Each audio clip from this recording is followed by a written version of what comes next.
Oil rings are on all of the pistons. And one thing that I ran into is that no matter where I looked on the internet, manuals, doesn't matter where I looked, I could not find where which oil ring was supposed to go on the bottom, and it turns out it's the spring style here on the bottom. This the next groove up is the next type. Hastings are the pistons and rings, but even on their website they only show the 3 groove piston style. This is the older style that has 4 grooves. It's not really necessary anymore, but this is the style piston that I wound up with. So the actual piston rings, with 2 sets of those, you do need to use piston ring pliers and just barely expand them to get them over. You don't want to roll those on, and you don't want to bend them too much because you can cause leaks. So the next step that I'm going to take is I'm going to check the ring end gap. So I'm going to go with the top rings first. These particular rings do not have a orientation. There's no dot that shows you which direction to go. So these are unidirectional. The second groove piston rings are directional, and there's a dot there. I don't know if you can see it on camera, but there is a dot right there. So that dot has to go to the top. So I'm going to go ahead and try to film just one of the pistons, or fitting the rings into the ring into the cylinder to check ring end gap, and then all of the rest of the pistons I'm just going to do off camera. So, but I will show you installing the upper and lower rings. So first we got to do the ring end gap and make sure they're good. Okay, so here's how we do ring end gap measurements. So we're going to take the ring and carefully put it down into the cylinder, and then you want to try to get it squared up. So I'm just going to use the top of a piston to square it. Nice and square. And then we measure. I'm going to start, the maximum is 15 thousandths. I'm going to start with 13. Then we just stick a feeler gauge in there. That goes in nice and easy. There's a 14. 14 goes in. 15. Yeah, and I can feel a little bit of drag there, so a little bit tight. So that's about 15 thousandths, and I think you want to be a little bit on the big side. So that's checking ring end gap. Okay, the ring pliers, just very, very gently, I'm going to set it in here, make sure I got my dot on top. Dot's right there. Set those in there. And again, this is the second groove down, so I'm just going to set the ring on top and carefully expand it till it slides over. Don't want to overstretch the ring at all.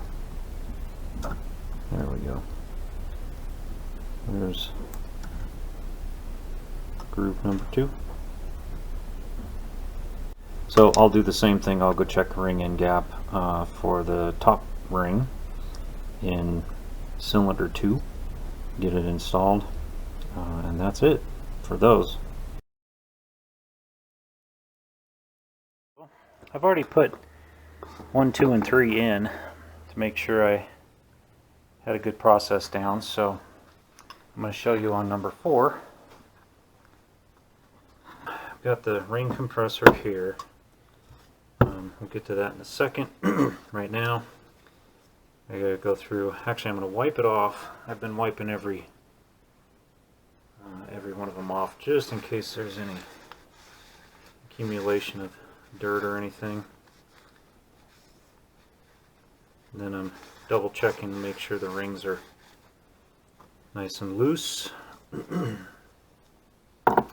Okay, first thing is all these ring end gaps, I need to offset them, so I'm going to put this off about almost 180 degrees from the bottom one, and then this spring oil ring here has a spring in the center and then two rails, a top rail and a bottom rail, so I'm going to move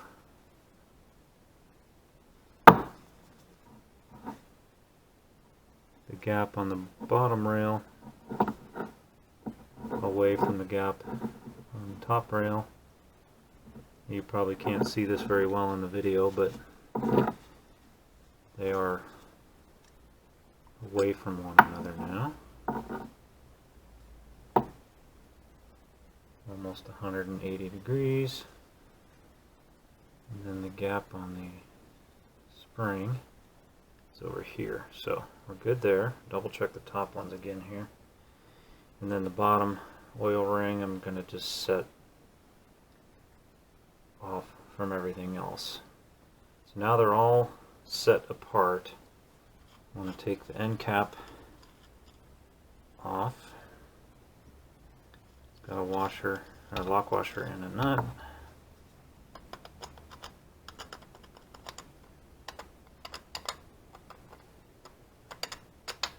There we go. Clean it up a little bit.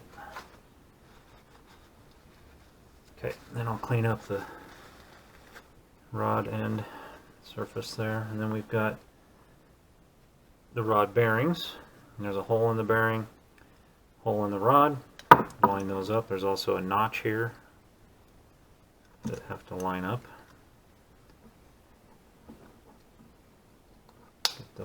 Get that put in there. Okay, same thing goes for the bottom, or I mean the cap.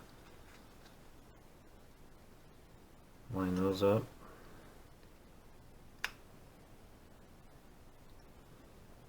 And we'll set this aside for now. Triple check my rings, make sure they're all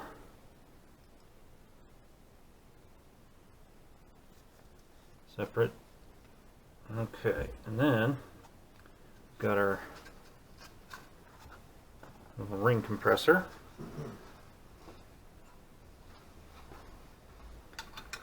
Loosen it up.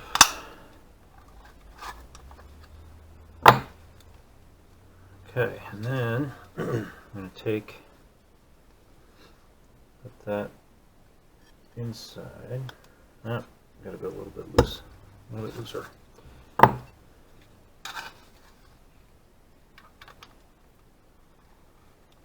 Okay, that should get us there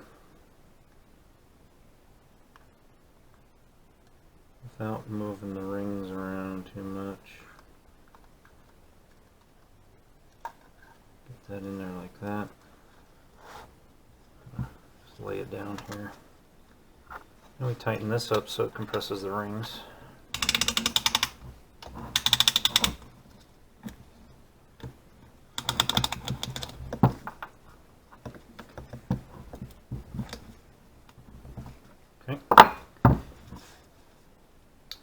Okay, we got the rings compressed. I'm going to give this a little bit extra here to make sure. Kind of hard to do when everything's oily. Okay, I think I'm as tight as I can go.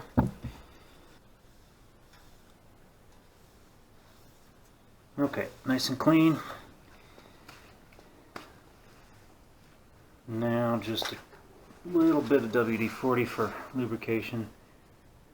We already got a little oil on the piston. I've got number 4 out there.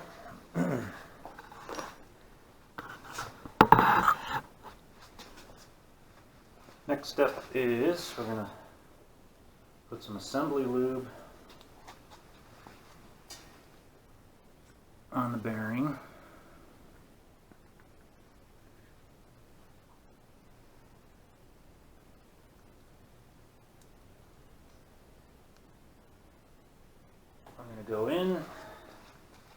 these rods, like I'd mentioned before, you can see there's a number 4 right there, and there's an oil spurt hole right there. That has to face toward the exhaust manifold, the valves, and all that stuff. So carefully, without scratching anything, go through the cylinder, get the piston started. I'm going to push that sleeve right up against there real nice. Then I'm going to take the camera over here and show you normally what happens when you've got a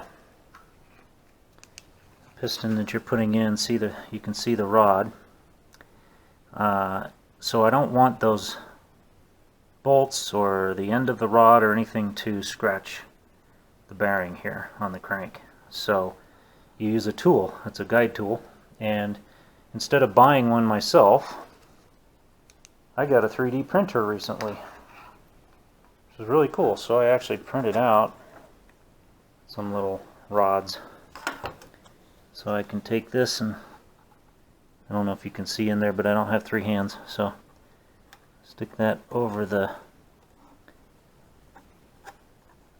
stud on that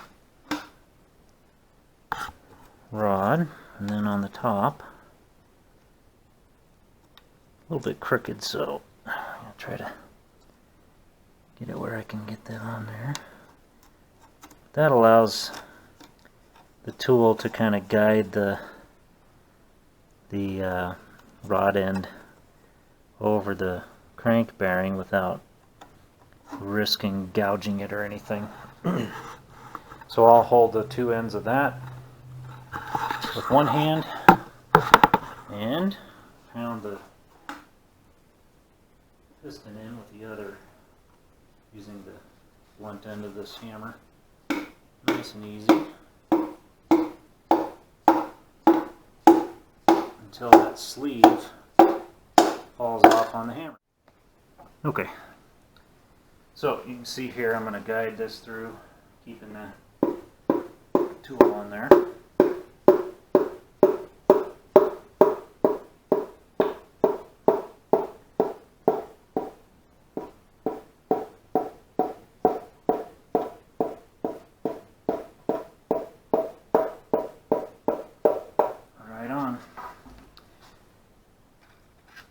Now we know we didn't scratch the crank.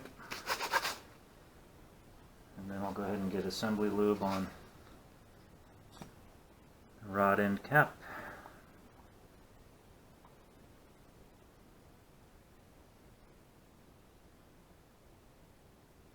And the cap also has a number on it, so it's specific. So the numbers line up, so number 4, number 4.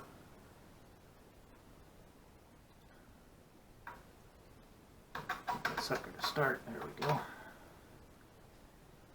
Okay, and then lock washer, and then nut. I believe 45 foot-pounds. Yep. That's not quite there yet.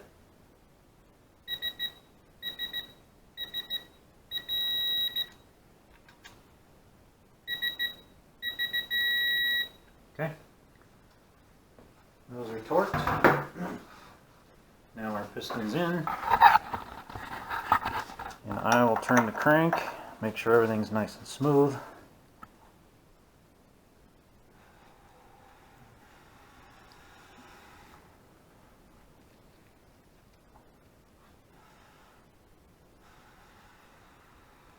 Yep.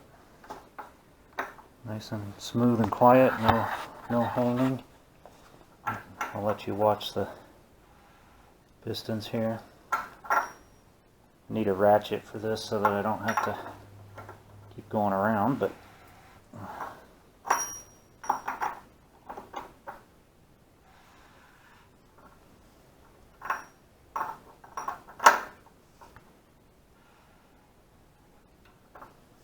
there it is. Guys, all the pistons are in. All the valves are in, crank is in, all that stuff's in, and I just thought I'd show real quick the the oil transfer tube, that's this one here, and then the oil pickup is right here. So that kind of floats up and down in the oil, but picks up the oil so that it can pump it through everywhere. So that's that. We are making some pretty good progress. Not going to put the oil pan on yet because I want to check the fitment and the gear meshing for the oil pump. Because that, if you can see that spiral or that gear right there, that's where the fuel pump or the oil pump meshes in. And then the fuel pump goes in right here, and it just runs right on top of that particular lobe right there and pumps fuel. You got the motor back up right now, just for the fun of it, because it's so pretty. We're going to go ahead and spin all these pistons, the crank and everything, and you can watch the pistons and the valves all working. I just like to do it because it looks cool. You don't get to see that very often.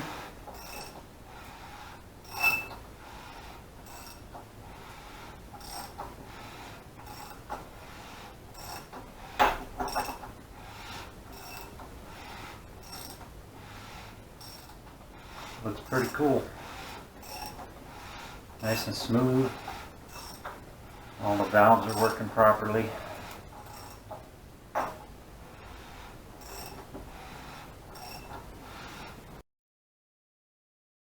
We're getting ready to put the head on.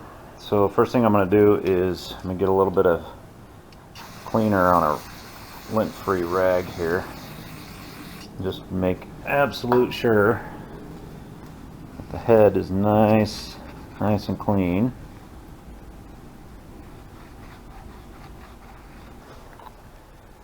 Trying to do this stuff one-handed, but flip the head over. Get it cleaned up real good.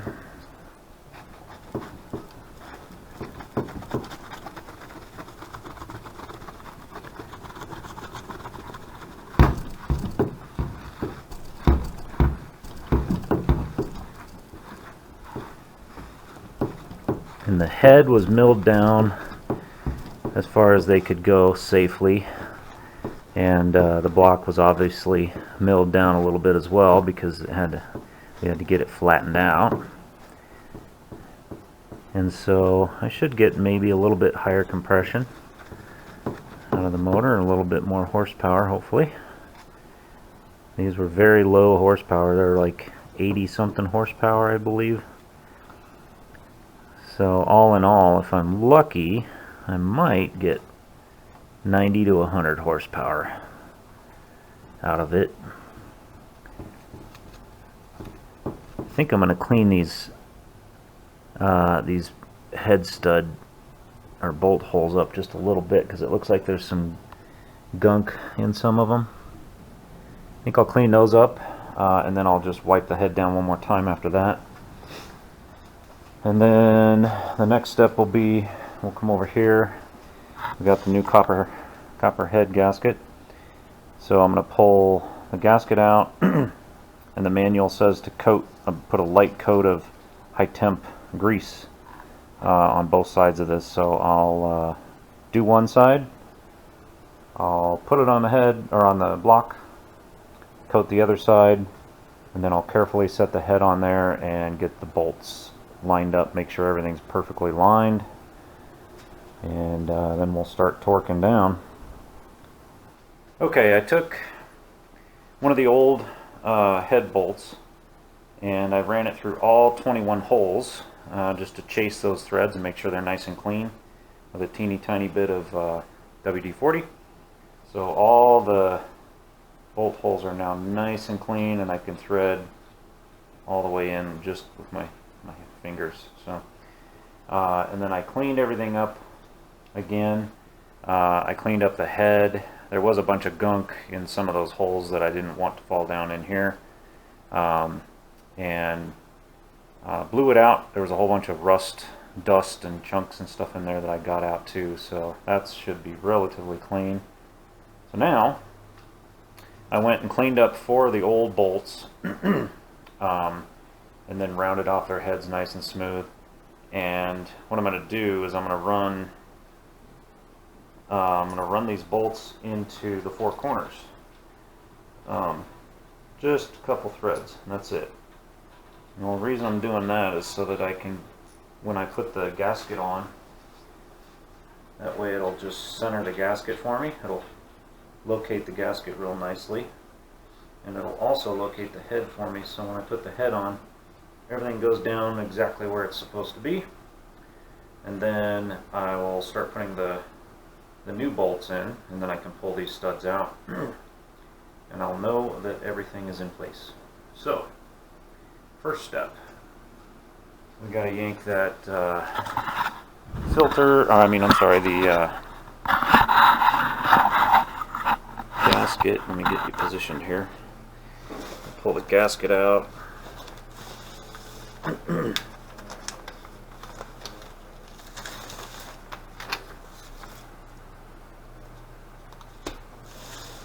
Keep it on here, keep it relatively clean. And I know that this is the upside, so I'm going to go double check just to make sure.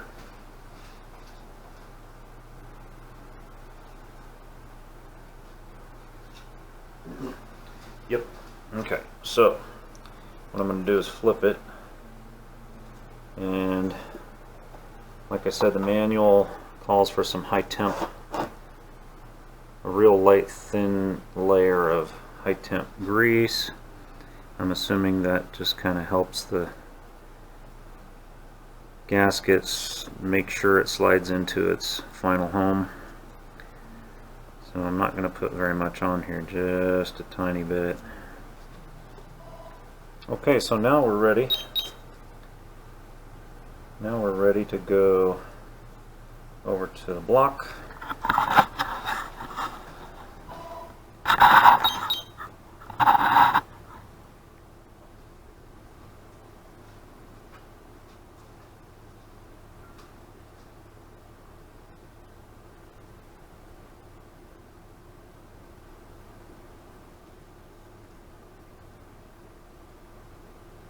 Should be right where we need it. And I'm going to do the same thing. Get a little bit of grease all the way around on the top. Again, this is what the manual calls for. I don't know if this is the way most people do it or not, but the manual calls for down on here. So get it ready here.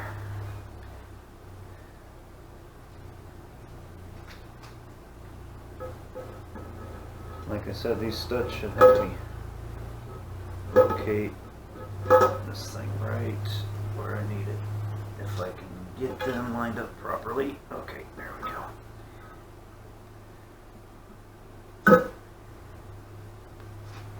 Okay, we should be right on the money. Now, there are certain studs that have a hole in the top, because, let me see if I can find one. So, you can see there's a hole in the top, and that's for mounting different accessories and stuff. So, I'm going to go do some research and check my pictures and all that kind of stuff and just find out where those are supposed to be, because I don't want to torque the new head bolts down if they're in the wrong place.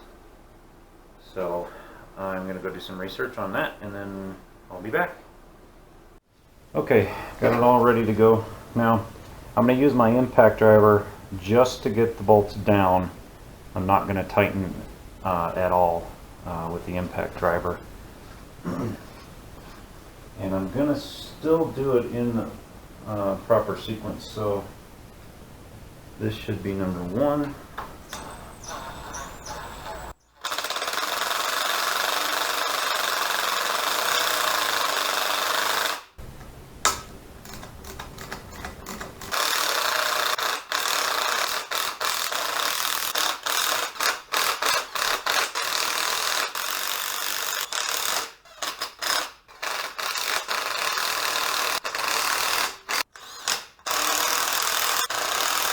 Okay, so I've got the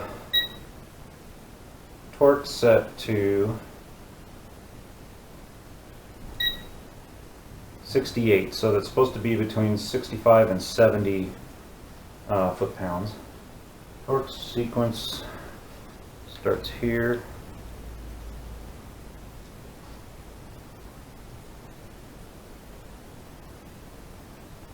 And I'm going to go and just tighten each one just a little bit before I actually go to the full torque.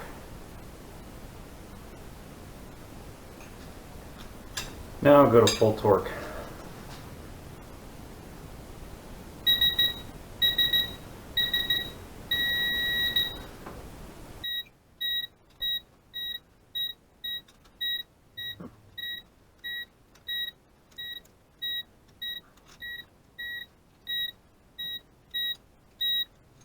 Okay, everything is torqued down, and so I'm just going to check and make sure I'm getting some compression here. So I'm just going to stick my thumb over the spark plug hole, turn the engine over, blowing air out, and now it's sucking. Yep.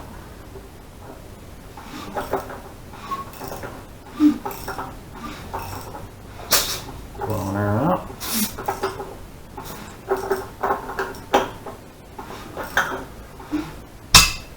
Yep, so I'll check all the rest of them. But so far everything's looking pretty good. So it's all just accessory stuff now, and I'll get all the studs in for the manifolds, intake and exhaust manifolds. So here's where I'm at. I've got all the oil plumbing pretty much wrapped up. I got the new oil pump, and I've checked it. I put it in, and I made sure that it engaged with the distributor. Got fan belt, fan, all that stuff on. The sucker's real heavy now, so unfortunately the one thing that I kind of made a mistake on was I wish I would have put the oil pan on while the motor was upside down, so it'd be easier to figure out, because once I got to it, and you know, I might be able to flip the motor, but I need like a couple extra guys to help me because it's just too heavy, and I don't trust this engine stand, so I've got it jacked up on jack stands and stuff. But I'm getting the oil pan ready right now, and what I didn't know is that you've got these cork gaskets on the end, and they are supposed to stick up about it. In the manual it says to do not trim, and it says they should stick up about 1/4 to 1/8 of an inch, or 1/8 to 1/4 of an inch. These stick up like 1/4 inch to 1/2 an inch, and they're supposed to just compress down when you tighten the pan bolts down. And these are in there real tight, and I don't know if they're going to compress that far, but I am trying to trust what the manual tells me to do.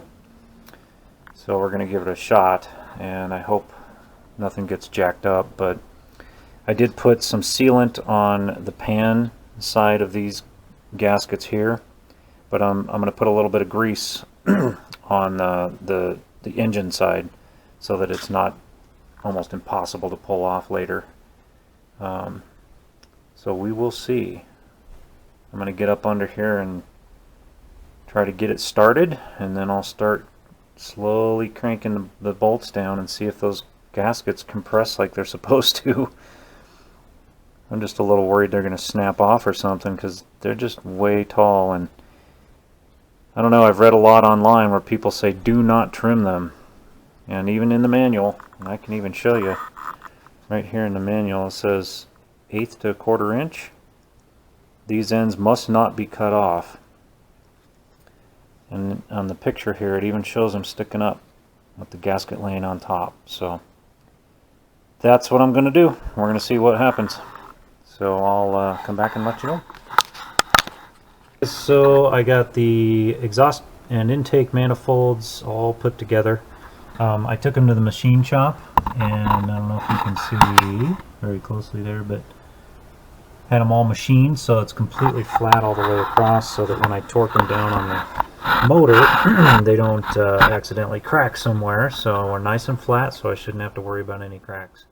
But I do have a little bit of, I guess it's an upgrade, because the way that some trucks came right here was a manual adjustment for the exhaust, or I'm sorry, the heat riser. So what it is you would adjust it if it's cold out. You would adjust it more open or closed based on how cold it is out, because what happens is when the valve, there's a valve inside the body here, and when the valve is open, it allows exhaust that's running through here to warm up the intake, and therefore kind of warm up some of the exhaust, or I'm sorry, the intake, warm up the whole system to allow the truck to start easier. But then once it's warm, this valve shuts so that it no longer allows the heat to go in through and warm up the intake manifold. So what I was going to do real quick, just to show everybody real quick, so I thought it was kind of cool, this little temperature sensitive spring in here. I'm going to go ahead and heat it up, and you can watch this. This is weighted, so this thing will drop just by itself as the spring heats up. That's what opens or shuts the valve, and then as it cools off, it comes back up. Now it's a little bit sticky, so I'm a little worried about that, but when it goes down to the bottom, sometimes it kind of sticks and doesn't want to come back up. So not sure if that's going to work itself out over time or not, or if I'm going to have to redo some stuff, but I'll show you real quick. Throw a heat gun to it.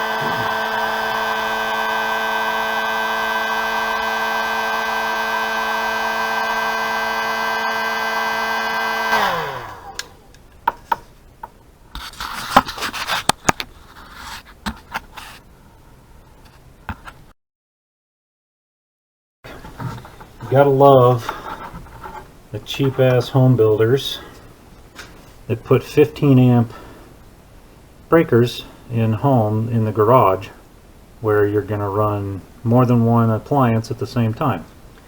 So I had too many things running at once, and then I turned the heat gun on and blew the breaker. So here we go, back where we were.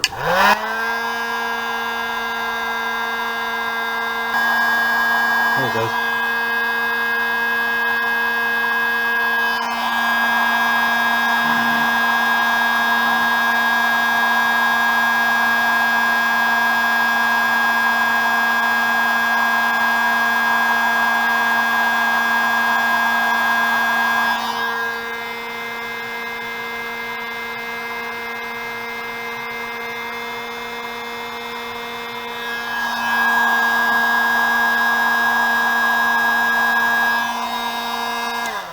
Okay, I think that's most of the way down.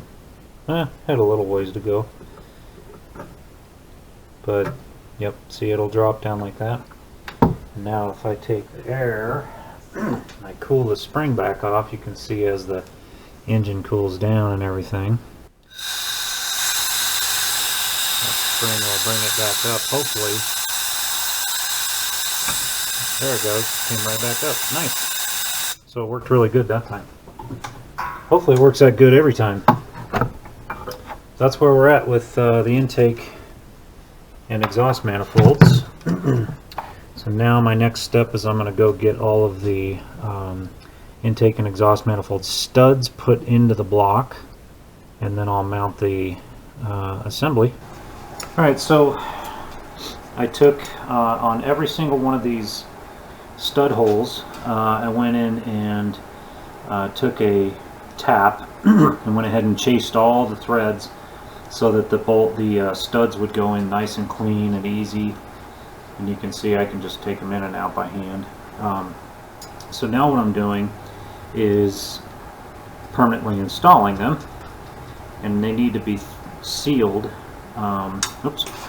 They need to be sealed because most of these holes go into the water jackets in the motor, so they got to be sealed really well. So what I'm doing is I'm putting 2 nuts on the stud so that I can crank the stud in there. I don't really want to clamp a set of vice grips on the stud. So I crank these 2 nuts together real tight, take the stud,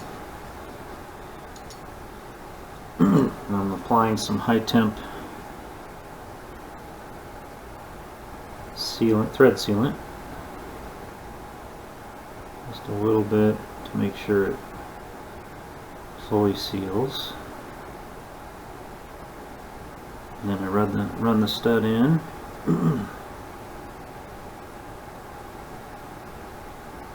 Like that, and then tighten the stud down.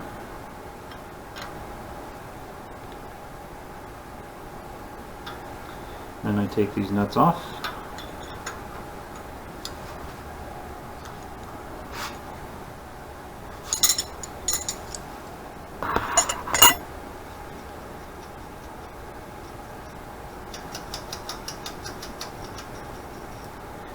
There we go, ready to move on to the next stud.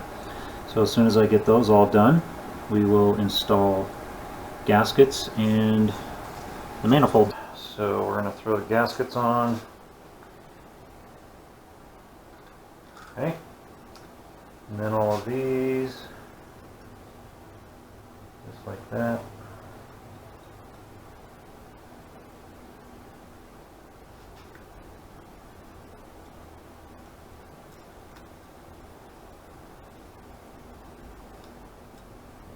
Okay, now we're ready for the manifolds.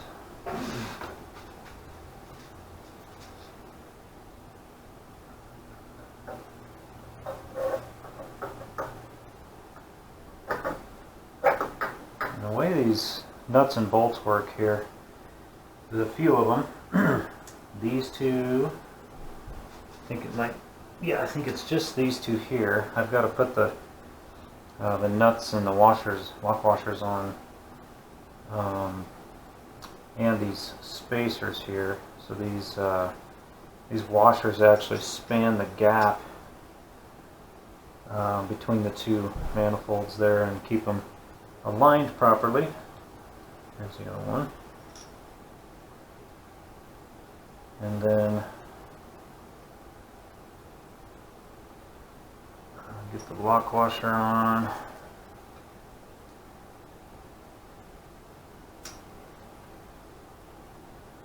Got to get these started before I can push the manifold the rest of the way in, because there's not enough room to start them if you get all the others on. So these are the first ones that go on.